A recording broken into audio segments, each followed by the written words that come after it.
Good morning दोस्तों, जय जवान जय किसान। अमेरिका भारत की ट्रेड डील पर दोस्तों बड़ी व्यापक चर्चा जो है वो देश में शुरू हो गई है और वो होना स्वाभाविक है, क्योंकि इस डील से भारत के बाज़ारों का भविष्य जुड़ा हुआ है और भारत के लोगों की इकोनॉमिकल सारी गतिविधियां इससे जुड़ी हुई हैं। तो कल एक बड़ा महत्वपूर्ण घटनाक्रम हुआ कि देश के किसान संगठनों ने पार्लियामेंट में, संसद में राहुल गांधी जी से मुलाकात की और उन्होंने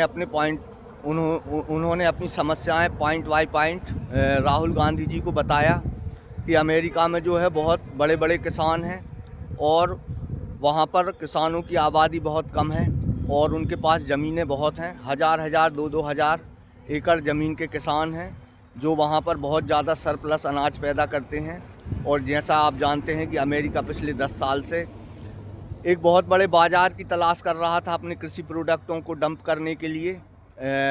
उसने इस डील में जो एग्रीकल्चर क्षेत्र को जो जोड़ा गया है, तो एग्रीकल्चर पर जो भी चीज़ें आएंगी एग्रीकल्चर क्षेत्र से, उन पर अगर आयात शुल्क ज़ीरो रहेगा और भारत के किसानों का जो कुछ भी निर्यात होगा उस पर 18% टैरिफ लगेगा। तो किसानों का कहना है कि इससे भारतीय एग्रीकल्चर सेक्टर पूरा तबाही की ओर जाएगा और नष्ट हो जाएगा।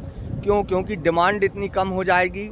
जब अमेरिका सस्ता कपास, सस्ता मक्का जब डंप करेगा इंडिया में या भारत में, तो उससे भारत का जो किसान जो कच्चे उत्पाद करता है, जैसे कॉटन का किसान है, कपास का किसान है, सोया का किसान है, मक्के का किसान है, और अभी खबर आ रही थी कि उसमें दालों को हटाया गया है, बल्कि दालों पर कोई चर्चा ही नहीं थी, लेकिन अब पता लग रहा है कि दालों को उसमें से हटा दिया गया है। तो ये सारी समस्याएं जो हैं इन बिंदुओं पर जो है वो देश के विपक्ष के नेता एलओपी से किसानों की चर्चा हुई और किसानों की डिमांड है कि इस डील में किसानों के लिए किसानों की डिमांड है कि एग्रीकल्चर सेक्टर को न खोला जाए। जैसे पहले हिंदुस्तान अपने किसानों की सुरक्षा के लिए दूसरे देशों से जो अनाज आता था उस पर 40 से 50% टैरिफ लगाता था, ताकि देश के किसान का जो अनाज है उसको बेचा जा सके, उसको ख़रीदा जा सके और वो किसान को फ़ायदा पहुंच सके। अब आप देखिए कि जीरो आयात शुल्क पर